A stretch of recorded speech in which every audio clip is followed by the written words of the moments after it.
Hey guys, Skellington80 here. So today we are back for day 18 of 25 Days of Monsters, and today we'll be hearing about the Lamia from Lamia by John Keats in 1820. Look at this. Look at this big freaky snake. That's the Lamia, as you could have guessed. And this is one of my favorite illustrations in the book. I don't know, I just like snakes. It doesn't matter if they're big ones or small ones or what type they are. I just think they're kind of cool and cute. Okay, so the category is cursed human. The base of operations is Greece. When, once upon a time. Oh, that's super helpful. Powers, teleportation, magic, shape-shifting. Weakness, hearing the truth. Most dastardly deed, engagement. And the fear factor is 3, even though that's kind of relative. Imagine a serpent of dazzling hue with crimson stripes like a zebra, vermilion spots like a leopard, and a crest upon her head that glows with a pale fire sprinkled with stars. Now imagine that this snake has the mouth of a woman and can also do magic. This is the Lamia. She claims that she was once a woman but was turned into a snake by some mysterious process.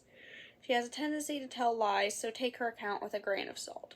One of the Lamia's magic powers was the ability to spy on distant locations. Since life as a snake is pretty dull, she used to amuse herself when trapped in the serpent prison house by taking in the sights all over Greece. One day, whilst spying far and wide, she happened to notice a handsome young Corinthian man named Lysias. She never forgot the sight, and as soon as she had abandoned her snake body, she teleported to Corinth and appeared before Lysias in the form of a beautiful woman. Lysias quickly fell in love, and they decided to marry. What did Lamia want with such a handsome young man? Perhaps she too was in love, but perhaps she was merely hungry. It was easy for a magical woman to plan a wedding, and the Lamia's subtle servitors, that is, her spells, decked the wedding hall in illusions of splendor. But there was one problem, an uninvited guest. In Corinth at that time, there lived a man called Apollonius of Tyana, a bald-headed philosopher and perhaps the wisest man in Greece. He had studied at Plato's academy and had learned that appearances are deceiving. The Lamia had begged Lysias to not invite this philosopher to the wedding, but the old man crashed it anyways. And when he saw the bride, he was not fooled. His eye pierced her disguise like a sharp spear, and he asked the groom, "Shall I see thee made a serpent's prey?" Her power broken by hearing the truth, the Lamia vanished with a frightful scream. Lysias was not saved, though. He immediately died of a broken heart and was buried in his wedding clothes. Nice try, Apollonius. That was all a long time ago. Whether the Lamia survived, or whether she lives today, and what she's been doing all this time remains unknown. Presumably, if she still lives, she is once again in the bizarre form of a rainbow snake with a woman's mouth. Other Lamias. Greek mythology tells many stories about a monster named Lamia, none of which quite match Keats' version.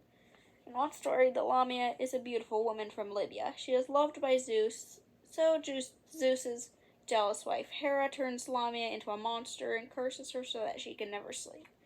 Zeus could not do his wife's curse for whatever reason.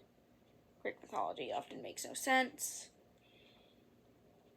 But he can gift her with the power of being able to remove her eyes from their sockets. When she wants to rest, she pops her eyes out and stores them in a cup. That's weird, but whatever. Mythology is weird. You should have expected this by now. Beyond the book. Romanticism. John Keats was part of the artistic movement known as Romanticism. Romantics wrote all about the powers of the imagination. Deep emotions, individual genius, rebellion, nature.